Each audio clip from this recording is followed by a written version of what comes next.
That's your Raid Shadow Legends. I am not alone. I am thrilled to be joined by Colred from Colred Plays, one of my favorite Raid Shadow Legends content creators out there. You guys need to subscribe to his channel right now. I'm not BSing you guys. I love your content. I invited you on, man. Welcome to the channel. I'm thrilled to have you. How you doing?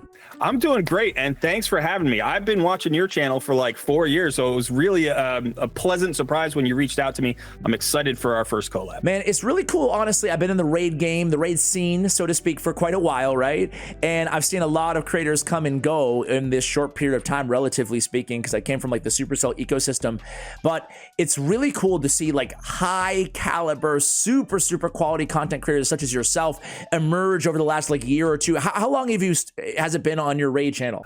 So I've been doing raid for about, I think it's about 14 or 15 months now. Okay. And like I contemplated it for probably a year before I started, and then I finally pulled the trigger, and I'm really glad I did, because I think the content creators in raid, the community of content creators, are so strong and varied and just really cool. It's such a great community to be part of.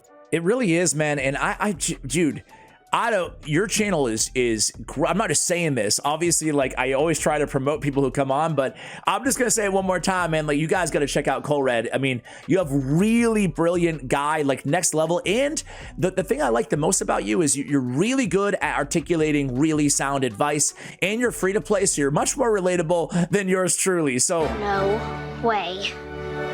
With all that said, today you're actually here to give kind of not free to play, but like on a budget, I guess, right? Like not wailing out. Man, quit playing with me, man.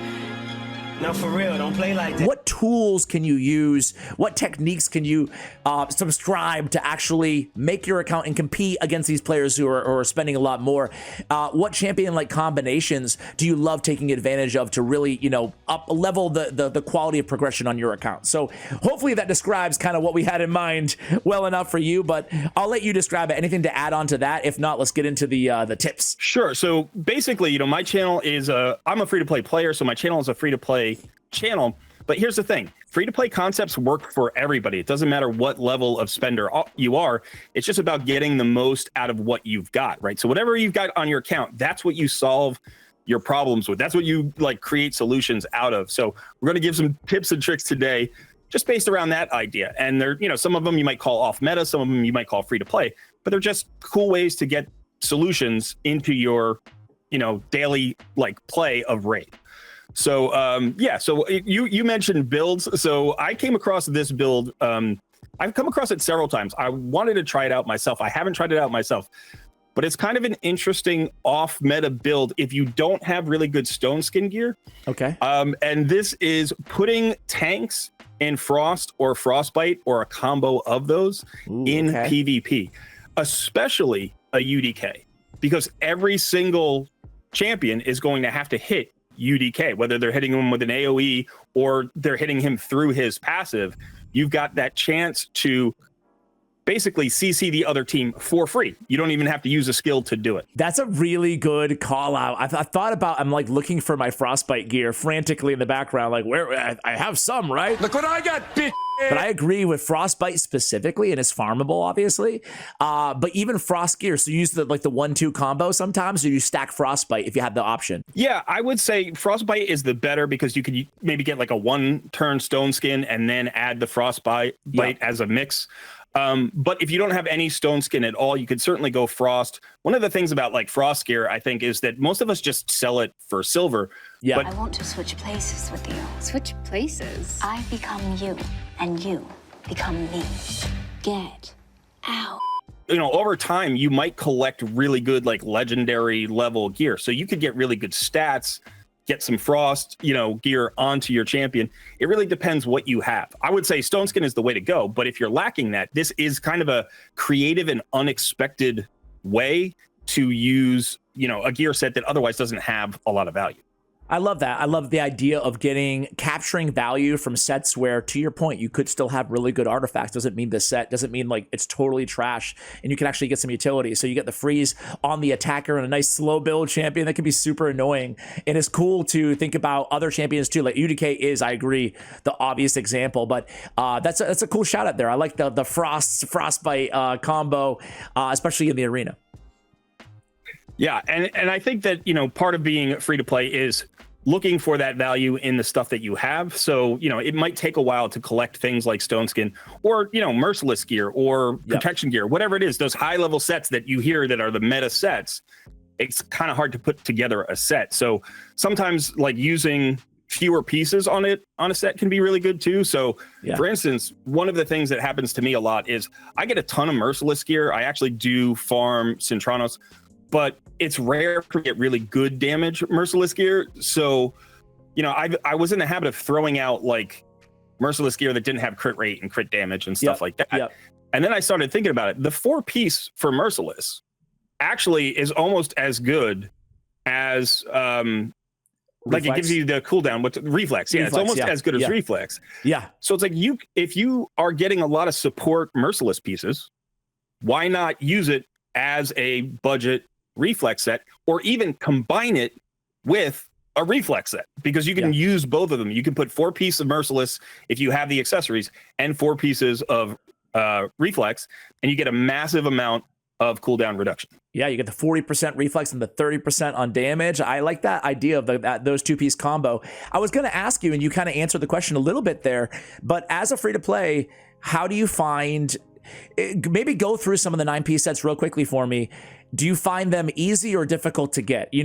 So sometimes I'll make the mistake here of being out of touch, which I do on a routine basis, and I'll be like, just use some pinpoint or whatever. And people are like, dude, I don't have any pinpoint or whatever it may be, So what do you find? Like, I assume that Merciless and Supersonic are easy to get, maybe more difficult to get good pieces. Is that your experience? Yeah, well, I think obviously anything that's on a time limit that you can't farm, right? So everything except pinpoint is pretty hard to get as a free-to-play player. It depends where you are in the progression of your account. So, people say, okay, Ash, you're out of touch because you're a huge whale. It's like, people say that to me. It doesn't really matter where you are. I'm 3.5 years in on a free-to-play account, so I don't look like the typical free-to-player who's only been playing 6 months. I have really good gear. So I would say, I think that the hardest set to put together initially for me was Stone Skin. That was my experience, getting a really good Stone Skin set, or 2 or 3, because you need a lot of them. And so it was like I could put together one, but like once you start getting to 4 or 5 sets in those 9-piece variable sets, it's hard to find good pieces. I certainly think the Forge Pass sets are actually the hardest for free-to-play players, because we get so Slayer few Forge accessories. So Slayer's really hard. And anything like that. And then I do think I get a lot of Merciless and Supersonic. Those are probably the easiest. And then Protection and Stone Skin after that are relatively easy now that I can farm 3 levels of Hydra. Okay, yeah, and like more time has gone by, and obviously more accessible there. Okay, that all makes sense. Let's move on to the next tip, because I feel like I can already tell, man, I'm gonna go down to like a lot of interview, a lot of curiosity here, honestly, from the free to play perspective. Don't get any ideas. But go on to your next tip. Sure. If you are PvP, if you are free to play, or if you're relatively early in your account, mid game, I think one of the things that we don't see a lot from content creators is how to build tanky teams well, right? Tanky teams are extremely useful for places like Doom Tower or your dungeons. Like when speed isn't a huge consideration, tanks do the job, right? You get Seal of the Drakes for free. You get, a lot of opportunities to pick up good tanks, whether it's ally protection, increased defense, strengthen, shields. All of those things can really make your life easier when you're trying to progress, especially like if you get stuck on one of those dungeon stages where your damage dealers are all weak affinity and you're like, well, I can't push past this stage, but I don't want to farm it. I just want to get past it. Think about your tanks. And that means also think about like other sets that help, your shield sets, your guardian sets, any sets that might just improve the overall survivability of your team. I think a tanky team is a great free-to-play method. Like when I cleared Doom Tower hard for the first time, it was like 4 tanks and Ninja. You know, it's like that's the way to go. So, yeah, I think don't neglect your tanks, especially if you're in the mid game. But you're right there. It's so true, and it's something that we tend to gloss over. But like, you don't need to start with a team of 3 nukers or whatever, right? And then like start with a tanky team that you know can get the job done, and then look to optimize the times by trying to transition some more damage for some of that tankage and or control as well. I think that's a great tip. I have follow up, but I have one quick follow up on the preset manager. Is that meaningless to you as a free-to-play, or is that as big as an update as I think it is on my account? I know that it's pricey. I know there's the coupons. Talk to me. Maybe this is a whole nother category, but talk to me about how should I, as a creator, go about recommending using preset manager for free-to-play players out there? How do you use it? No, I think I watched one of your videos on it, and I actually thought you made great points. I wasn't using it to its full extent. And so I have started playing around with it since watching your video. And I do think realistically, you need to have the coupons, like you were saying, from Cintranos. So if you're not in Cintranos, it probably doesn't help you much. But if you are in Cintranos and you're getting those few, free gear removals, 1 hour, 2 hour free gear removals. Yeah, then I think it's highly valuable, especially if you're trying to like do something just like once in a while. Maybe that's like switching around gear for a particular Doom Tower boss that you don't, like you need a special build for, and you don't typically run those champions in that build. You can kind of switch them into that really quickly, switch your champions out of it once you kill the boss, and you're still within your 2 hour window, and you do it for free. So I think the manager makes that a lot faster, but I've only begun to use that. And I think, like I said, it does require that you have those coupons. Does it make sense as a free-to-play? It might be a dumb question, but I'm a big fan of dumb questions here on the channel, bro. Yeah, tell me about it. Does it make sense for a free-to-play? Because like what I like doing with the preset manager is not all my champions, but maybe I'll have like a really good curse set, or maybe an attack DPS, attack merciless, but I'm not able to replicate that set for all my best DPS. So between my Hydra runs, like my 3 runs, assuming that you have 3 teams built, like, does it make sense for you? Is it feasible economically for you to actually pay the $1 million silver or whatever to move that best set, assuming you're removing all pieces, between a DPS or a crucial role? Or is that just not very feasible or scalable for you? It's not really feasible. Even at endgame where I am, I think silver is one of the biggest bottlenecks on my account. I have more good gear than I could possibly ever roll because I just don't have the silver for it. And I think the other thing that happens is like the 2 bottlenecks for free-to-play players tend to be legendary tomes and silver. Like those are the really biggest hurdles to overcome. So throwing $1 million silver into that just to switch it up once a week or whatever, that would not be viable for a free-to-play player. But that's where those coupons come in from Cintranos. So once you're in Cintranos and you farm those become really important resources. Like I can't believe how valuable that has been for me since it's been added to the game, because it literally frees me up to do what I think we always should be able to do in Raid, which is just like swap around your gear and rebuild your champions all the time. I think that's what's fun. That's, that allows you to experiment with new builds, or like you said, switch a champion into 2 different builds depending on what content they're running. Yeah, and what you could do, I guess what you would try to do, and it's not always possible given real life, right? But like, is try to coordinate. Like, I'm at least gonna use this 2 hour window or whatever to beat that Doom Tower boss, to switch these 2 builds, and to set up my next Hydra team, right? So just trying to I guess that's the free-to-play life in general, right? Or the non-whale life is just trying to be efficient with everything in this game, right? Yeah, that's incredibly important. So building a tanky team, going back to the other question, building a tanky team, do you, outside of bolster and just erring on the side of survivability in general, Guardian you mentioned as well, is there any specific tips that you do beyond that? Or is it just as easy as like people try to be too aggressive and then complain they can't progress? No, there are a lot of tips you can kind of roll into that tanky team. So I think the first thing is, if you're talking about tanky teams, you're talking about survivability, right? So you want to think about all of the things that are going to help you survive.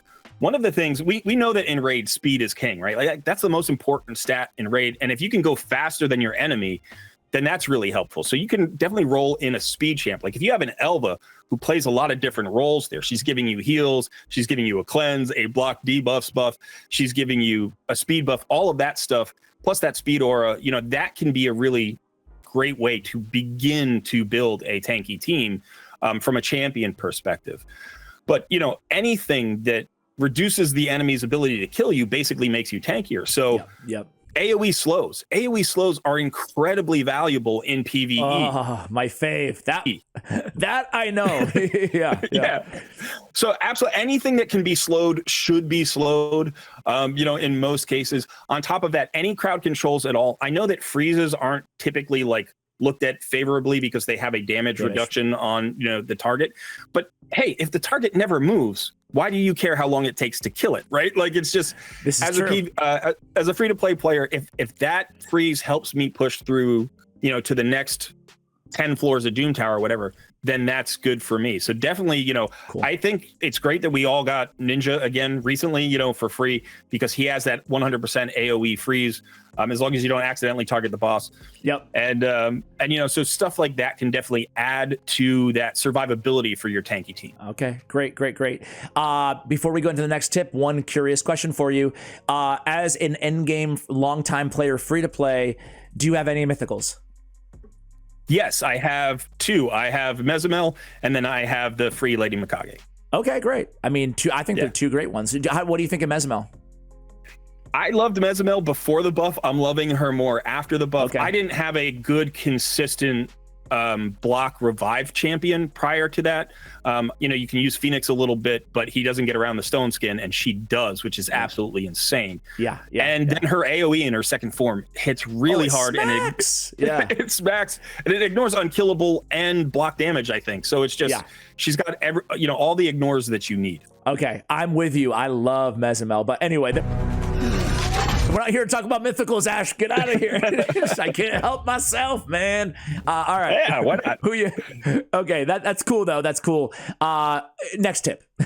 Sure. One of my favorite skills in all of Raid, and it has always been this way, is ally attack. I think ally attack is such a cool skill, and I think it's underutilized, and it's a really useful PvE skill. We were just talking about, you know, like AoE slows and stuff like that. I think AoE A1s mixed with ally attacks, or just cool A1s mixed with ally attacks, can be so powerful. So if you get a Farrakhan the Fat, if you happen to pull, you know, if you get your free Lady Mikage, if you were able to fuse her, you want to consider all of the creative ways that you can use that ally attack.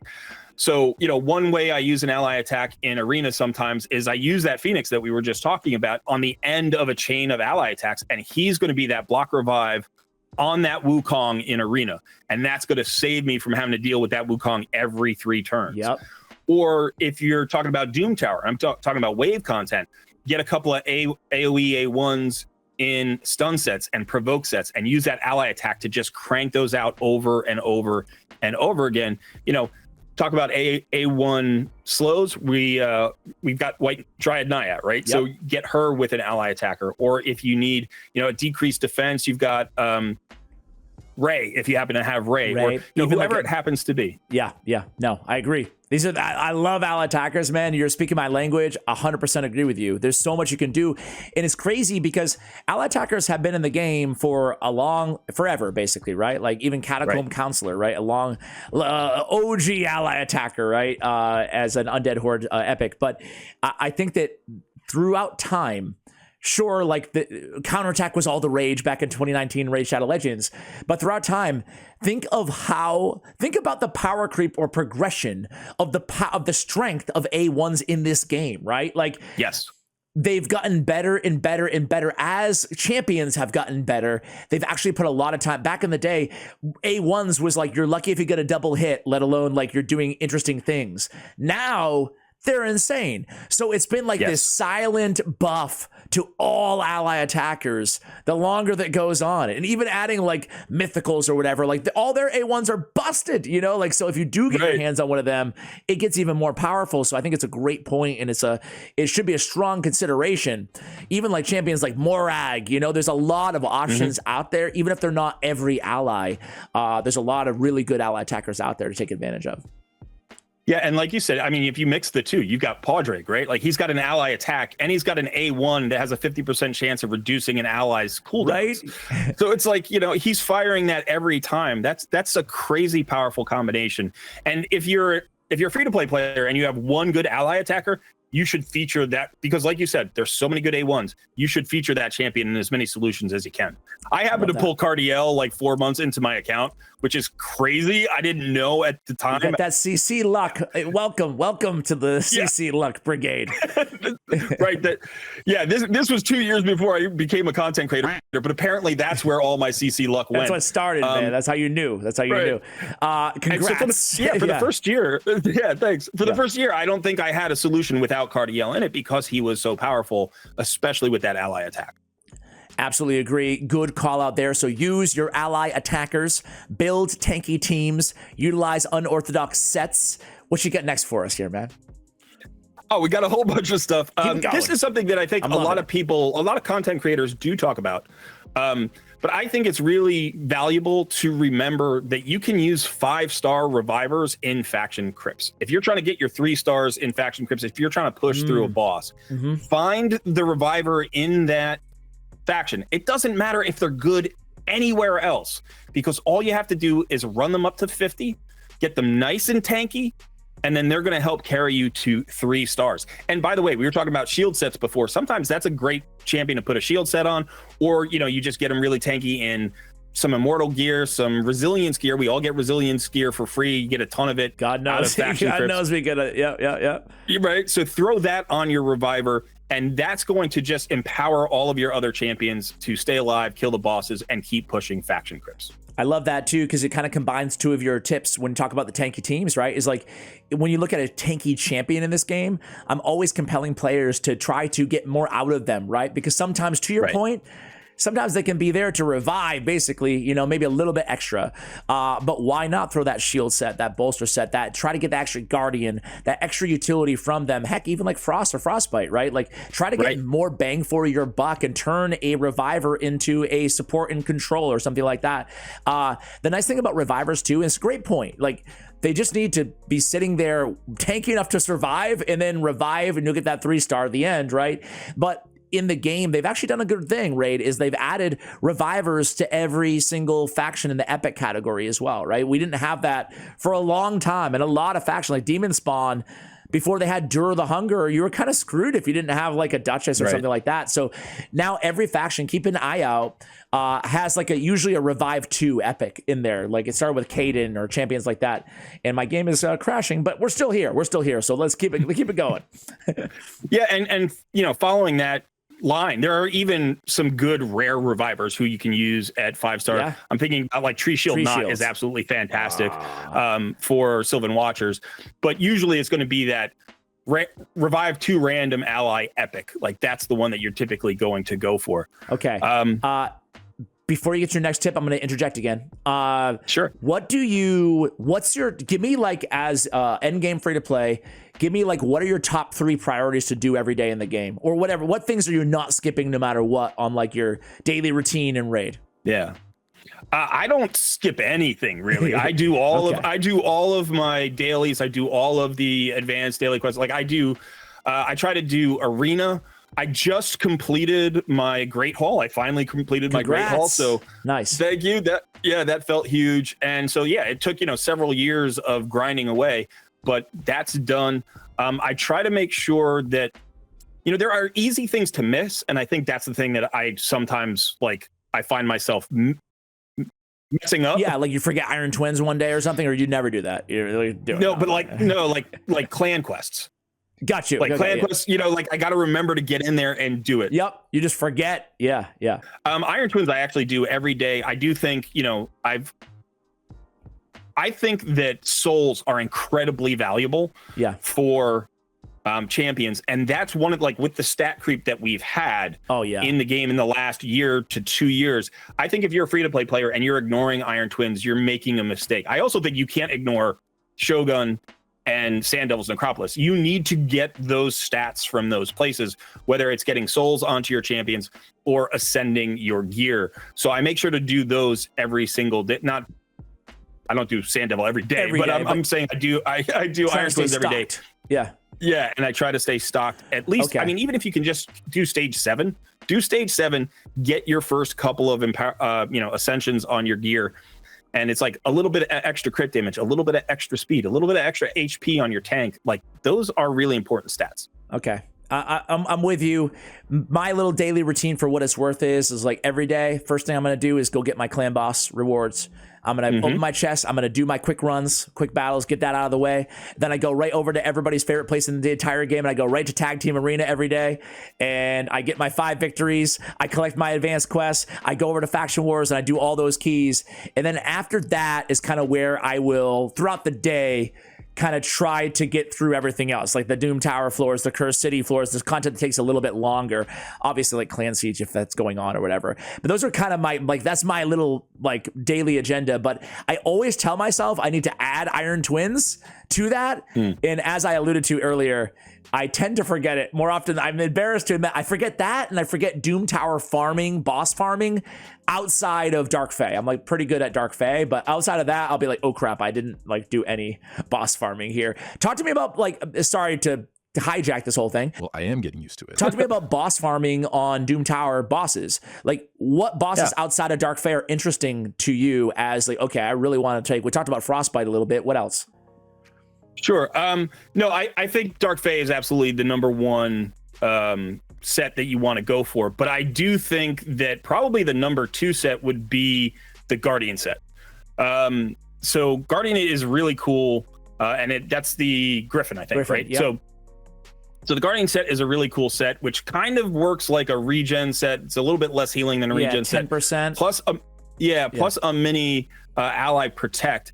And I think it provides a lot of sturdiness to like a team. It's not something that you would, like, you put regen and immortal on a solo champion, but you can put Guardian on like a tank, especially if you have like another ally protector, maybe, who you're trying to like keep alive and they keep dying. Sharing some of that damage. Right. Splitting up that damage can be really helpful. So I like Guardian a lot. I also, if you're earlier game, I would say if you can do Bloodthirst is a really nice upgrade to Lifesteal. And this like actually leads into one of my other tips that I was going to mention, which is I think in the mid game, people forget about Lifesteal and Bloodthirst too quickly. Like they want to move on to Slayer. They want to move on to, Savage or Merciless. And they don't have the team around those early game or mid game nukers to really keep them alive, and those champions start dying. But Bloodthirst is a pretty efficient set. It's not going to hit as hard, but it's going to provide a lot of survivability for a nuker. And there are certain nukers that it does really well on because they're a little bit more sturdy than others. So for instance, I really like Rathalos in like Lifesteal and Bloodthirst, not because, I'm past the point where I need him there, but he actually is a bit more tanky than other nukers, and as a result, having him at full health all the time just means he's resistant to one-shots. And even if he has 5% health, like when he hits, he's going to get all of that health back because he hits so hard. So I definitely think in the mid game, especially in dungeons, like in Dragon Dungeon, if you're trying to push those stages and you get stuck on 16, 17, don't ignore Bloodthirst and Lifesteal. Okay, that's a good point, because you're absolutely right. There is almost that mentality over, I'm graduating from life. Like it's a good way to put it, because I do feel like people are in a rush to be like, okay, that's a early game set, and then like that's it, Right. But it is nice to have there. It's kind of like Leech. Obviously, Leech is not the same thing, but like when you have it, you're always thankful for it. You're like, oh, nice, great heals, And when you don't have it, you're like, oh man, I could use some survivability here. So like, it's a good call out there. All right, what you got next? I got tons more. Keep it coming, man. Keep it coming. It's great. So one thing I think as a free-to-play player that's a different mentality is sometimes in my Discords, I'll get into conversations with viewers and community members, and we'll talk about cheese. And like, I reject the idea of cheese. I don't think cheese is a thing. Yep. I think if you can solve a problem in a creative way, more power to you. And as a free-to-play player, that's always the case. You always need to be creative about how you solve your problems. So if cheese is a term, embrace the cheese, right? Like go ahead Yep. and find your one champion solutions, find your Lady Annabelle's of the creative world. mechanics, you know. So whether it's Paragon or it's, you know, a solo champion, like my favorite, I think, solo champion or solo solution champion is Lady Annabelle. I think she's absolutely phenomenal. I love her.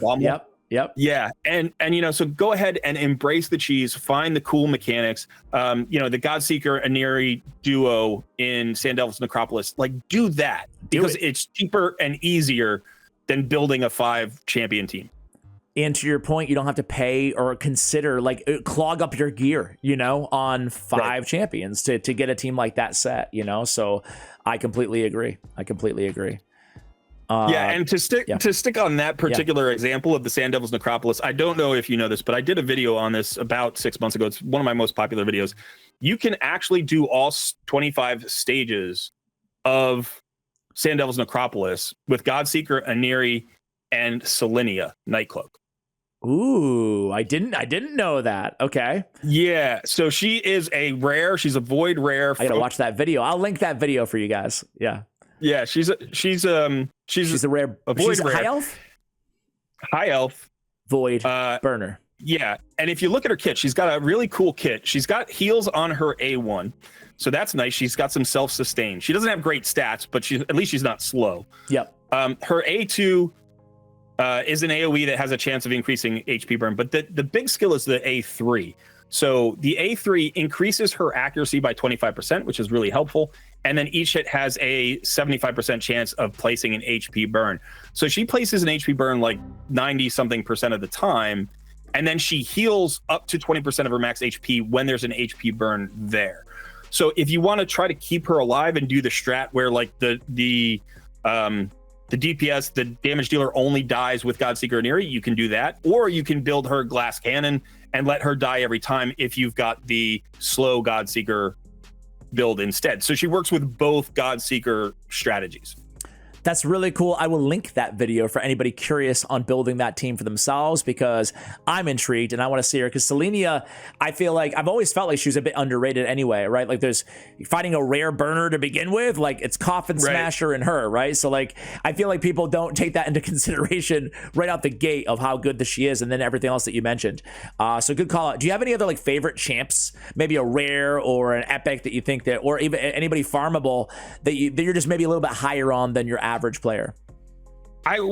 Yeah, but some of the champions that I'm higher on aren't champions that people think are bad. Like I love Deacon. I think he's the best epic in the game. I think Deacon Armstrong is actually hands down the most valuable epic in the game. I know most people say Geomancer. I had a whole series about that, you know, that debate on my channel.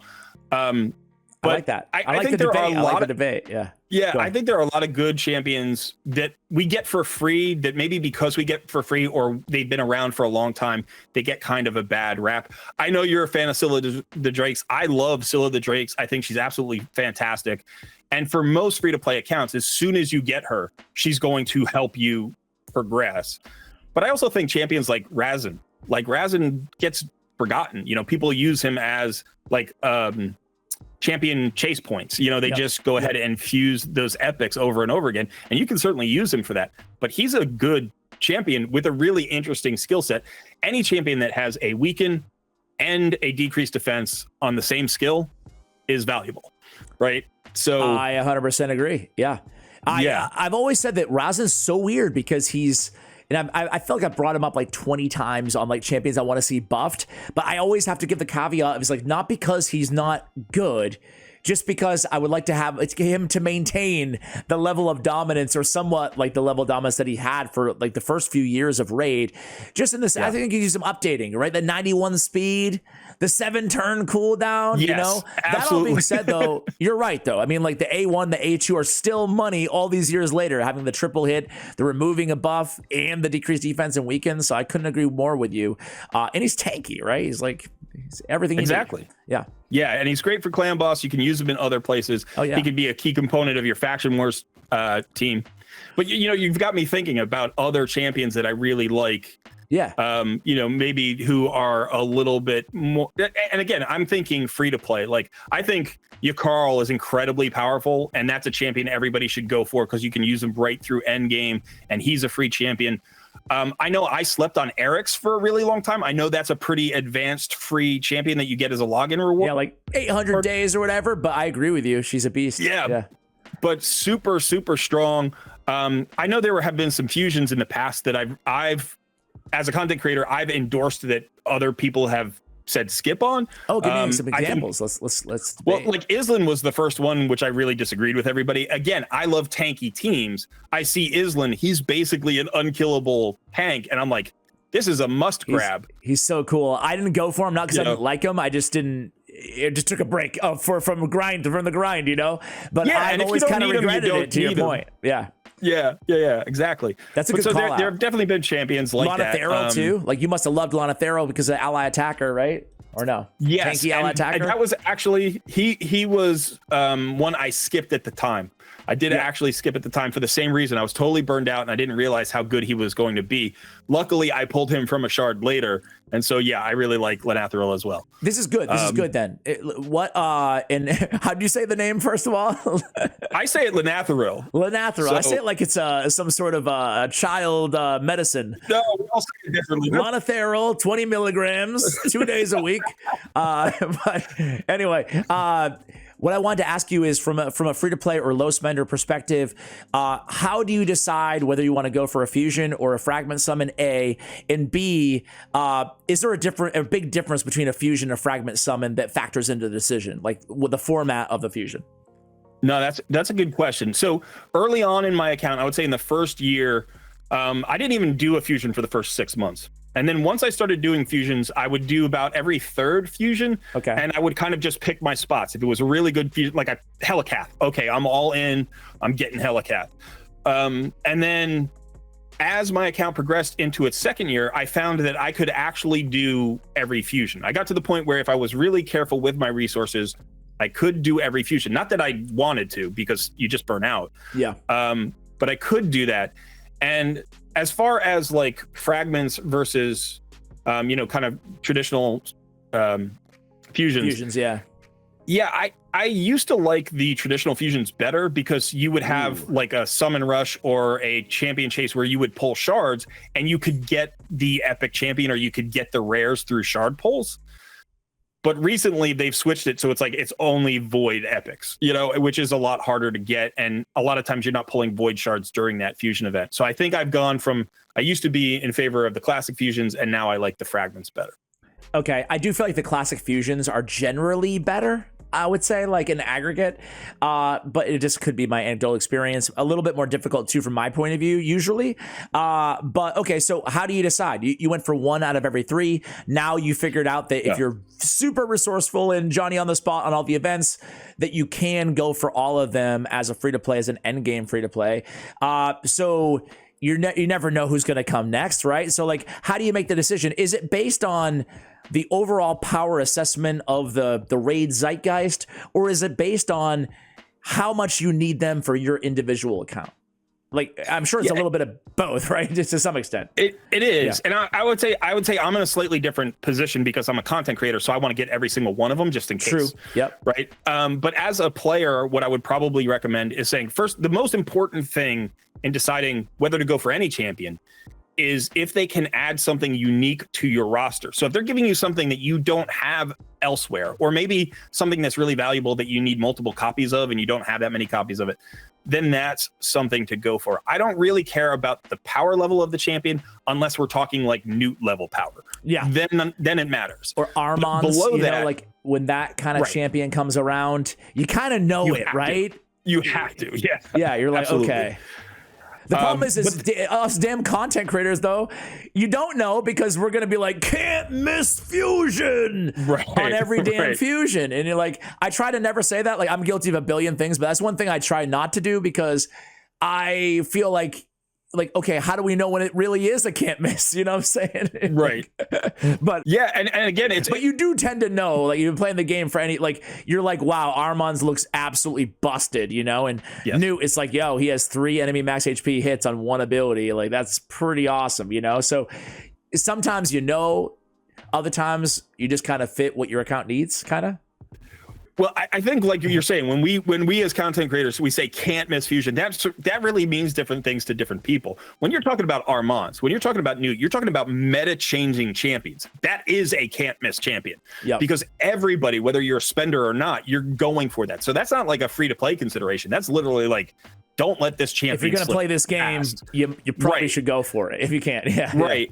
But then below that, I would say the can't miss champions that I think of are like anybody who's going to be S tier that will help your account and you're willing to spend the time and resources for, because ultimately for me, like I have a 6-month-old son. I have another job. Like I can't always invest 2 weeks in pursuing a champion. Yeah, my first child. Thank you. Congrats. How you liking fatherhood so far? Oh God, I love it. He's so funny. He's like my favorite thing in the whole world. He cracks me up every day. It's absolutely great. Yeah. I totally relate to that, man. Congratulations. Yeah. That's awesome. Thank you. But yeah, I hear you. We have real life too, right? So there's always consideration. Sometimes you just gotta be comfortable with passing on a fusion that that seems really good, but not like that special Newt either, you know? And it's it can be a difficult line to tread there, but thanks for all the context there on how you treat fusions and all that stuff. Yeah. I think the games should serve us, not the other way around, right? Like if we're not having fun, if we're stressing too much about it, then I try to take a step back and hang out with my son and say, I'm gonna like I decided on this one on Brewguard. Was Brewmaster? Yeah. Who was Jeroboam. I wanted to go for him because I thought he was going to be really interesting and fun to play around with in Hydra. And then my son and my wife got sick that week, and I was like, well, that's an easy pass for me. I can just shift my focus from this to that. And I'm going to be sad I didn't get that champion, but I don't want to be so stressed out about missing that champion that I can't attend to the stuff that's going on in real life. So I'm always trying to keep a balance. And as a free-to-play player, we play so many more hours to try to keep up with you guys. Don't bother, I've got a better idea. That I think it can be hard to put the game down and say, yeah, we got to step away from it. It is. It's. I can totally understand that. And frankly, like, this is not, I mean, I've said it before. I almost feel like it's taboo to say it, but like the reason I don't mind spending on this game is because I want some of my time back, frankly, like that's, and I know it's like, whatever, there's so many responses to that.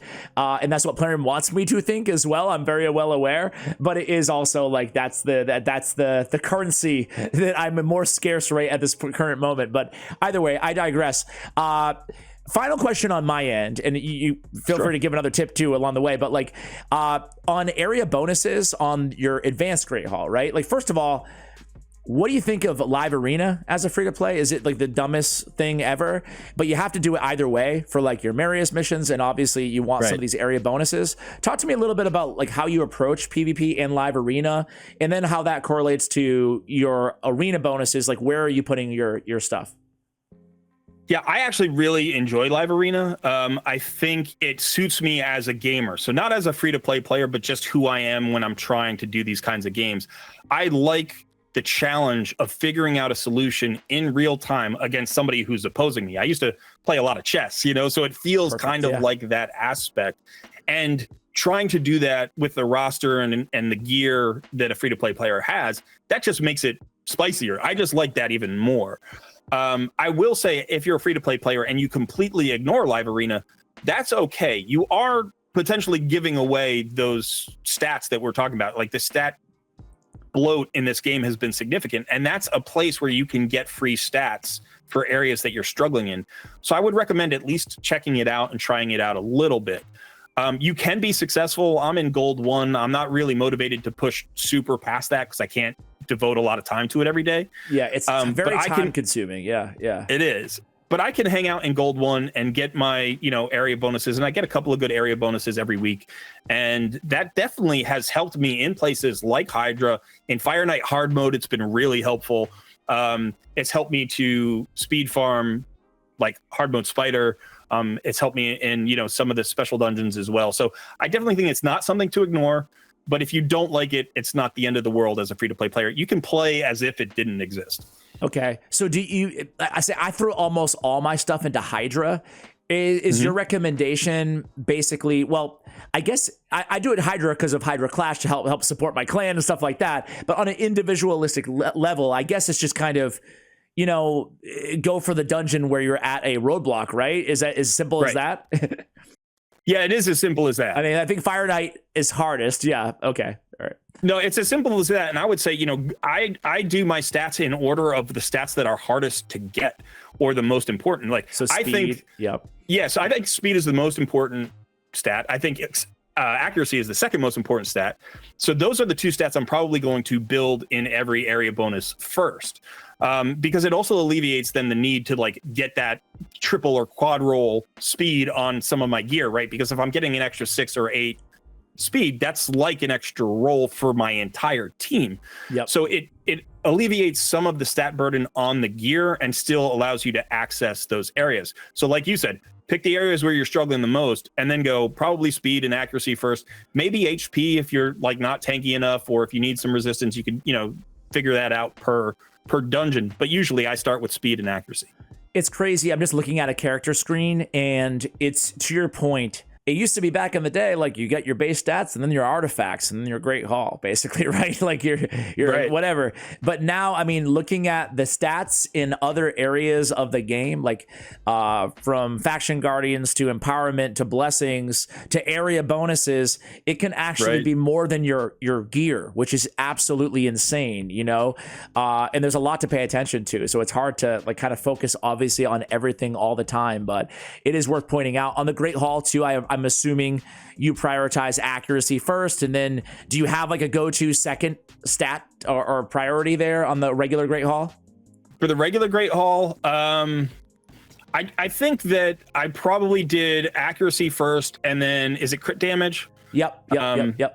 And then I probably did HP, because HP is the better tanky stat. It's better than defense in most cases. It benefits everybody. Well, so does defense. And it benefits everybody. Yeah.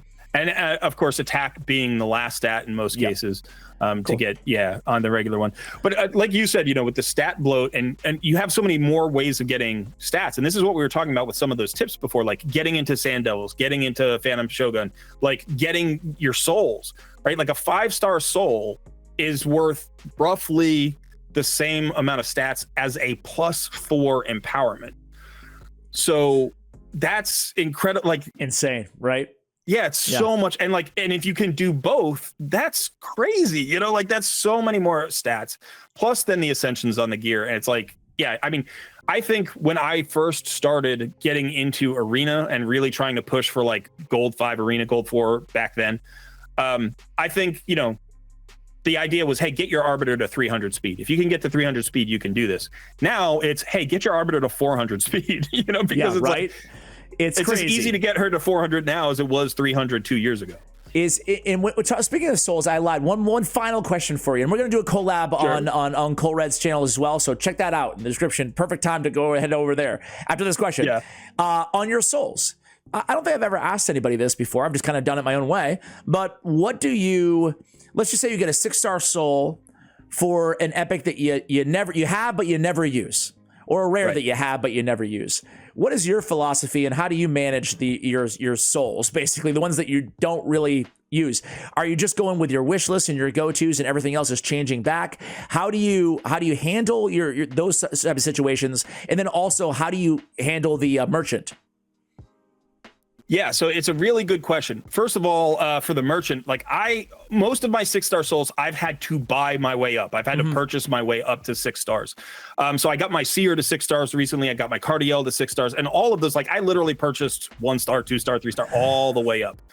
So I emphasize buying your souls, because a 6-star soul on a Seer is crazy powerful, and you're just not likely to get it as a free-to-play player because you don't get enough soul stones. Yeah. So I think that you have to invest in purchasing souls. But as far as like if you get a pretty high level soul on a champion you don't use that much, I would ask, are they viable at all? Are they usable in any way, shape, or form? Because in Centranos, you have those requirements for the special, locations, whatever they're called, where you need like 15 stars or 20 stars on your team. Yep. And so sometimes a trash champion isn't necessary to clear the stage. It's just necessary to have enough stars on it to get you into the stage in the first place with your good champions.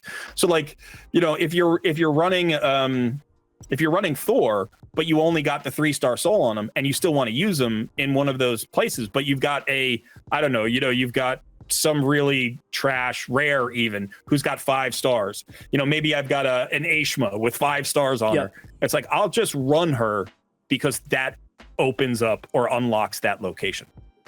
It's really good advice, and Ashma does really suck, huh? I actually kind of like her. I just saw her on my screen. I did a guide on her recently, and I'm like, man, she really let me down. She was anyway. Got to Ashma being like, what? Listen, that's all great. Great advice. Well, so I guess final in the soul merchant. So you're basically saving and saving and saving and saving and saving, and you have this list internally of like, okay, these are the 5 or whatever it may be, champions I'm waiting for, and I'm not spending on anybody else because we're always tempted, right? Like, like, I'm looking at a 6-star Claydna right now, and I'm not really tempted, but like, you know, whenever you see that 6-star opportunity, you're like, oh wow, golly, you know. But so you're basically have this discipline level of like, okay, only these. Do you try to stay at 300? I do. Okay. If I can. Because like you don't want to be caught without it when you have the opportunity, right? So I always try to do the same. Yeah, and it's the hardest thing because you're going to get, at some point, you're going to get into this situation where you have a 5-star available for somebody, and you know you need to get the 5-star to get to the 6-star, but you're waiting on the 6-star for somebody else, and you have to make the call. Do I spend the 200 or do I save it and hope that I pull the 6-star down the line? So I can't tell you how many 5 stars I passed up before I got my Cardiel 6-star soul. And now that I have it, I'm very happy that I do have it. True. But yeah, there are champions where like you've had to just prioritize. Like Seer was my #1 priority for like 6 months, and I finally got her there. And now that she's done, now I think about, okay, who's next? Am I trying to get that Thor from 5 to 6, or is he okay at 5? And do I look for somebody else to bring up instead? Do you ever buy Immortal Soul Stones or Eternal Soul Stones, or they all go straight to the currency, the essence? No, I buy 0 soul stones. If you're not feeling well, Sandy, why don't we get her information and come back another time when you're feeling more up for it? Okay. Just the little ones. I buy the little ones. Yep, all the other ones I try to get from tournaments and, you know, freebies and stuff like that. But literally everything goes back into the merchant to buy those, you know, high-level souls. All right. Hey, Colred, I feel like I talked to you for 10 hours, but let's go ahead and do some of that chatting on your channel instead of mine. But suffice it to say, man, I would love to get you back. It's been a pleasure, like, hearing about your raid experience and, of course, all your raid knowledge, guys. The channel link and the video that we do on Colred's channel will be in the description below. Thanks again, man. Really appreciate it. Thank you for having me, Ash. It's been great. Of course, guys, we're going to end it there. Hopefully you've enjoyed this almost hour with Colred as well. Go ahead and check him out on his channel right now. Thanks for watching till the end. And as always, take care, guys.